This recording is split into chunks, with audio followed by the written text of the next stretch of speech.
मुझे हमेशा लगता था कि दुनिया में दो तरह के इंसान होते हैं, एक जो चुपचाप मौत का दामन थाम लेते हैं और दूसरे जो रोते चिल्लाते मौत की तरफ बढ़ते हैं। और फिर मैं तीसरे किस्म के इंसानों से मिला। कई बार मैं अब भी उन्हें सपनों में देखता हूं, बेखौफ अपने आखिरी कदम बढ़ाते हुए। डगमगाना तो उनके कदमों ने सीखा ही नहीं था, पर सबसे ज्यादा याद है वो आंखें, अंदर तक चीरती हुई, निडर, साफ, स्थिर। प्रेस फोटोग्राफर हरेंद्र चौहान के बुलावे पर सुनील बनिया हीर और इंदिरा चौक जा रहे हैं। सुनील देखकर आश्चर्य करते हैं कि इस छोटे से जगह में भी कई लघु उद्योग फल फूल रहे हैं, पर पास ही इंदिरा चौक की हालत बेहद नाजुक है। झरिया से सिंदरी को जोड़ने वाली सड़क बेहद खतरनाक स्थिति में है। यह व्यस्त सड़क झरिया के लिए कितनी महत्वपूर्ण है, यह जानते हुए भी इसे बचाने का कोई प्रयास नहीं किया जा रहा है, बल्कि बीसीसीएल इसे झरिया का हिस्सा ही नहीं मानता। इस पर सांसद बिंदा कारंत ने कहा कि अगर इंदिरा चौक झरिया में नहीं है तो रावलपिंडी पाकिस्तान में नहीं है। पर यहाँ भी बीसीसीएल का ही एक षड्यंत्र है कि मात्र 20 फुट की सड़क को ही नीचे से क्षतिग्रस्त किया जा रहा है। झरिया प्रभात खबर के प्रभारी उमेश सिंह हैं, जिन्होंने झरिया की समस्याओं को लोगों के बीच लाकर काफी ख्याति अर्जित की। तो मदन जी, आप अभी मुझे प्रभात खबर के झरिया के प्रभारी श्री उमेश सिंह जी से मिलवाने के लिए ले जा रहे हैं। प्रभात खबर का ऑफिस यही है? हाँ बिल्कुल यही है।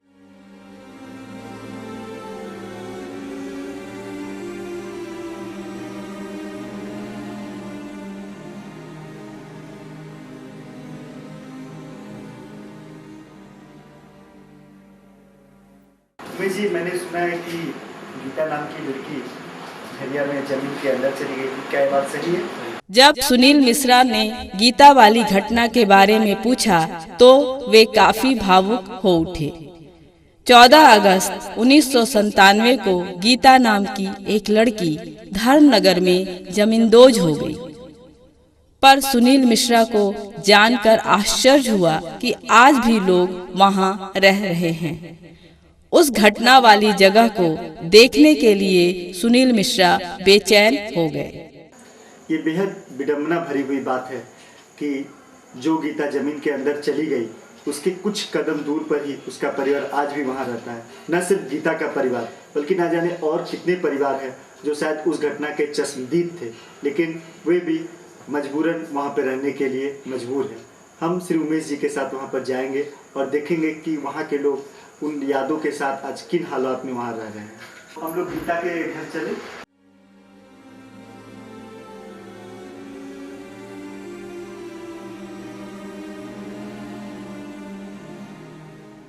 धर्मनगर में प्रवेश करते ही वहां के रहने वाले लोगों के बारे में पता चल जाता है कि वह कितने मजबूर और लाचार हैं।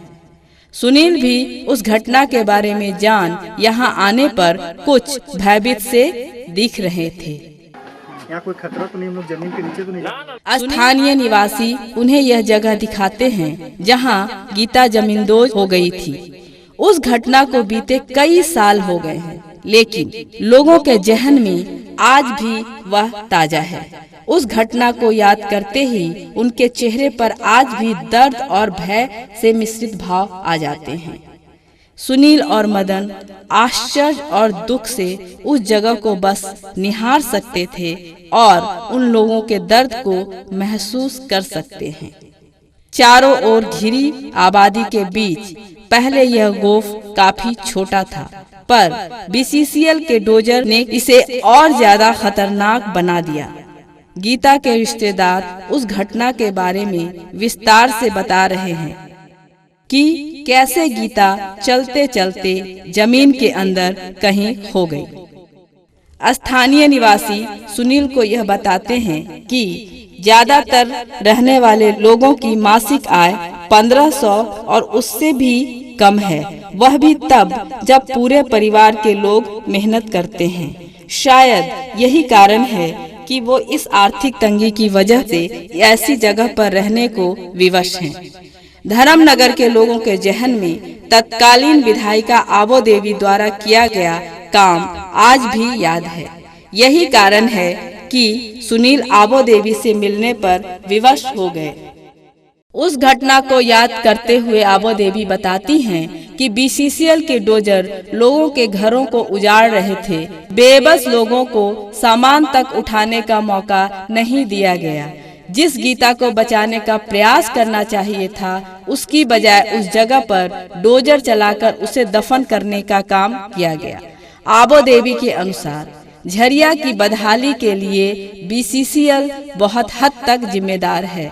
आबो देवी कहती हैं, लोग जल मीनार हटाने की चर्चा कर रहे हैं, पर पास ही बीसीसीएल के कई महत्वपूर्ण ऑफिस हैं, उसकी कोई चर्चा नहीं करता है। केवल जल मीनार को हटाने की ही बातें हो रही हैं। यहाँ महिलाओं की मेहंदी प्रतियोगिता चल रही है। सविता जी उन्हें अंदर ले जाती हैं। सुनील यहाँ का दृश्य देखकर बेहद आश्चर्यचकित हैं। उन्हें यकीन नहीं हो रहा कि ये उसी शहर के निवासी हैं जो अग्नि एवं भूधसान की समस्याओं से जूझ रहे हैं। सविता जी प्रतिभागियों को प्रतियोगिता के नियम बताती हैं। जो महिला कम समय में सबसे सुंदर मेहंदी लगाएगी वही विजेता होगी। प्रतियोगिता शुरू होते ही सभी बड़े उत्साह से मेहंदी लगाने में लग जाती हैं। मदन सुनील को झरिया का रेलवे स्टेशन दिखाने ले जाते हैं, जहां अब रेल का परिचालन बंद कर दिया गया है। इस रेलवे लाइन के बंद हो जाने से यहाँ के निवासियों को बेहद धक्का पहुंचा। झरिया कोलफील्ड के सदस्यों ने बंद हो जाने की सूचना पाकर रेलवे लाइन पर पैदल चलकर उसका मुआयना किया और पाया कि केवल बरारी मोड़ पर कुछ मीटर की लाइन खतरे में थी और उसके जिम्मेदार भी बीसीसीएल की अवैध उत्खनन थी। सुनील को पता चला कि शहर की महिलाओं की संस्था आनंद मंगल की बैठक चल रही है, तो वे वहां पहुंच गए। इस संस्था की महिलाएं भी अपने झरिया की समस्या के ऊपर काफी जागरूक हैं और समय आने पर वे भी आंदोलन के लिए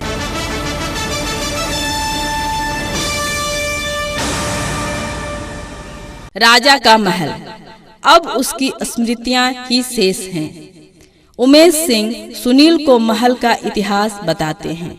सुनील और जानकारी लेने महल में प्रवेश करते हैं। इन गलियारों में चलते हुए सुनील बस पुराने दिनों की कल्पना ही कर सकते हैं। आज सुनील बाग पर हाथ फेरते हुए उस समय को खोजने का प्रयास कर रहे हैं।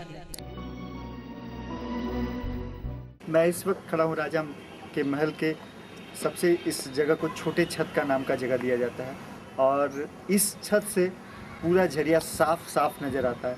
यहाँ से वो राजा के कुल देवी का मंदिर और ठाकुरबाड़ी जिसे कहा जाता है वो भी साफ नज़र आता है और नया बसा हुआ धनबाद शहर भी मेरे सामने ही नज़र आता है। या कहा जाए कि पूरा झरिया, आप इस छत पर अगर खड़े हैं तो पूरा झरिया आपको नज़र आ सकता है। सुनील झरिया के जल मीनार वापस पहुंचते हैं, जिसे हटाने की बात चल रही है। इसे देखते ही पता चल जाता है कि यह अंग्रेजों के समय की बनाई हुई है। स्थानीय कर्मचारी सुनील को सारी कार्यविधि समझाते हैं।